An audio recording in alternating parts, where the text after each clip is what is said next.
ระบบដឹกនាំផ្ដាច់ការរបស់លោក Nicolas Maduro នៅប្រទេស Venezuela បានដួលរលំហើយ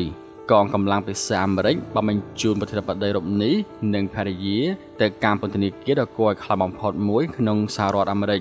កាលពីកន្លងទៅលោកស្រី Celia Flores ជាជំទាវទី1កំពុងតែសាកល្បងគ្រឿងពេជ្រដ៏មានតម្លៃ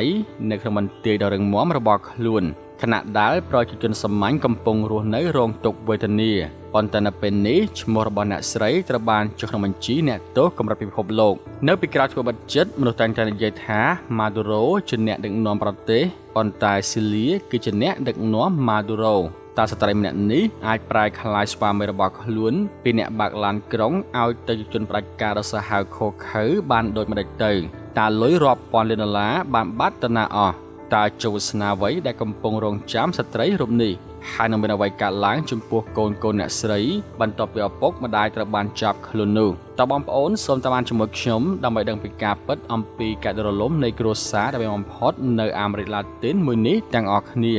Celia Flores មិនមែនជាជំទាវទី1ធម្មតាដែលគ្រាន់តែហែហមស្វាមីនោះទេនាងមានអាយុច្រើនជាងលោក Maduro 10 ឆ្នាំCelia គឺជាអ្នកបង្ហាត់បង្ហាញជាមេធាវីហើយតាមប្រជាចាមអារាមអ្នកស្រីគឺជាខួរក្បាលរបស់លោក Maduro ផ្ទាល់តែម្ដង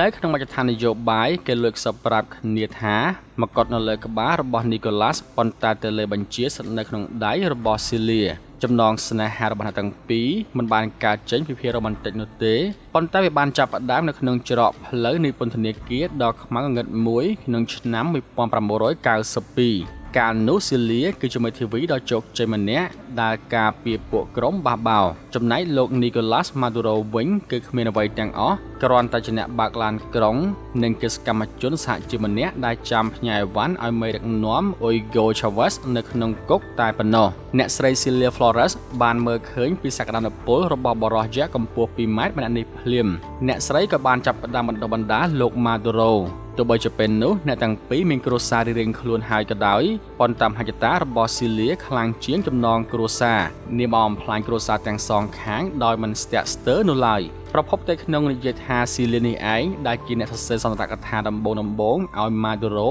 បង្រៀនគាត់ឲ្យចេះស្លៀកឈុតធំនិងបង្រៀនរបៀបប្រព្រឹត្តខ្លួនជាសាធារណៈពួកគេបានរស់នៅជាមួយគ្នាជាង20ឆ្នាំដែលមិនទាន់បានរៀបការរហូតដល់ឆ្នាំ2013ទើបទាំងពីរសម្រេចរៀបការនៅពេលដែល Maduro បានក្លាយជាប្រធានាធិបតីដើម្បីពង្រឹងរូបភាពគ្រួសារបែបប្រពៃណីប៉ុន្តែក្រោយខ្លាចជាម្ចាស់អាណាចក្រអ្នកស្រីបានបដិសេធការងារជាជំទាវទី1ហើយបង្គាប់ឲ្យគេហៅខ្លួនថាជាអ្នកតស៊ូទី1 First Fighter ជំនួសវិញហើយមិនយូរប៉ុន្មានប្រជាជនវេណេស៊ុយឡាក៏បានយល់ថា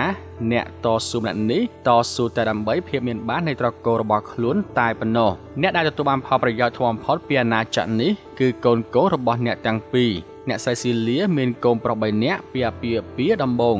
នៅវេណេស៊ុយឡាគេមិនសូវចូលចិត្តកូនរបស់មេដឹកនាំរូបនេះនោះទេខណៈដែលប្រជាជនវេណេស៊ុយឡាមួយចំនួនធំមិនទទួលបានយុត្តិធម៌គៀបសង្កត់ជិះជាន់តែកូនប្រុសរបស់ Celia បែរជាដេកលើគំនរទ្រព្យសម្បត្តិដោយជាស្ដេចព្រេងអារ៉ាប់ទៅវិញពួកគេបានទិញផ្ទះវិឡាប្រណិតដែលមានជញ្ជាំងបេតុងព័ទ្ធដោយរបងលូបន្លានិងមានអ្នកបាញ់សៀបចាំយាមកាម24ម៉ោងវាគឺជាទីក្រុងមួយនៅក្នុងទីក្រុងដែលគេហៅថាវាំងហាមឃាត់របស់ Celia Flores នៅខាងក្នុងនោះមានយានដ្ឋានដែលផ្ទុកទៅដោយឡាន Ferrari, Lamborghini និងសូម្បីតែម៉ូតូស្រោបមាសរថយន្តទាំងនេះត្រូវបានដឹកតាមយន្តហោះពិសេសដែលមិនឆ្លងកាត់គយហើយជ្រឿយៗត្រូវបានបន្លំធ្វើជាជំនួយមនុស្សធម៌កូនប្រុសពៅដែលស្រូវធំបំផុតគឺ Joshua បានរស់នៅក្នុងជីវិតដែលស្ថិតនៅពីលើច្បាប់បណ្ដាញសង្គមគឺពោពេញដោយរូបភាពដើរលេងនៅឌូបៃនិងសម្រាកនៅលើឆ្នេរសមុទ្រការ៉ាប៊ីនដ៏ថ្លៃកាសែតបានចុះផ្សាយថាការសម្រាកមួយយប់នៅសន្តាគារក្នុងទីក្រុងប៉ារីសគឺអស់តម្លៃ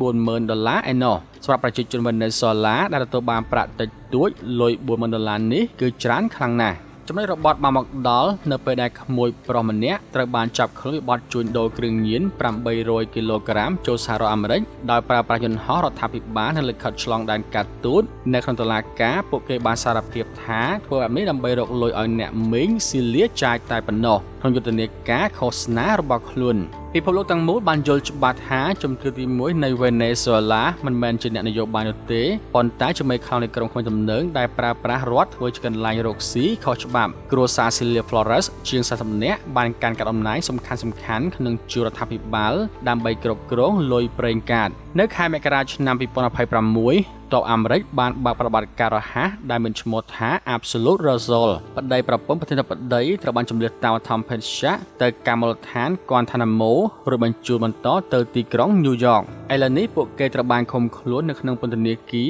MDC នៅ Brooklyn ដែលជាកន្លែងដែលគេហៅថានរកនៅលើដីគ្មានប្រព័ន្ធកម្ដៅគ្មានអគ្គិសនីជាប់លាប់និងត្រូវបានកាត់ផ្តាច់ទំនាក់ទំនងទាំងស្រុងពីពិភពលោកខាងក្រៅពីការញ៉ាំអាហារលើតុបាយមាសមកដីក្បែរពួកក្រិតជនសាហាវបំផុតនៅក្នុងលោកក្នុងសាវនាការដំបូងលោកស្រីស៊ីលីដែលមានអាយុ69ឆ្នាំមើលទៅហាក់ដូចជាបាក់ទឹកចិត្តយ៉ាងខ្លាំងប៉ុន្តែនៅតែតវ៉ាដោយមោទនភាពថាខ្លួនមិនមានទោសនោះឡើយតាមទិន្នន័យបឋមពួកគេអាចនឹងត្រូវជាប់ពន្ធនាគារអស់មួយជីវិតចំណែកកូនប្រុសវិញកំពុងរត់គេចខ្លួនហើយទ្រព្យសម្បត្តិនៅអឺរ៉ុបត្រូវបានបង្កកចោលទាំងអស់អាណាចក្រដែលធ្លាប់តែរឹងមាំបានរលាយសាបសូន្យដោយអំបិលត្រូវទឹករឿងនេះបានបង្កមានការជជែកដេញដោលយ៉ាងខ្លាំងតើលោក Trump ធ្វើត្រូវដែរឬទេដែលចូលជ្រៀតជ្រែកកិច្ចការប្រតិបត្តិបែបនេះនោះឬមួយក៏វាជារឿងត្រឹមត្រូវដែលត្រូវដាក់ទោសជំរាច់ការជួញដូរគ្រឿងញៀនសូមធ្វើការខមមិនខាងក្រោមវីដេអូមីនីសម្រាប់មតិយោបល់ផ្សេងអរគុណជូនពរជួបតែសំណាងល្អ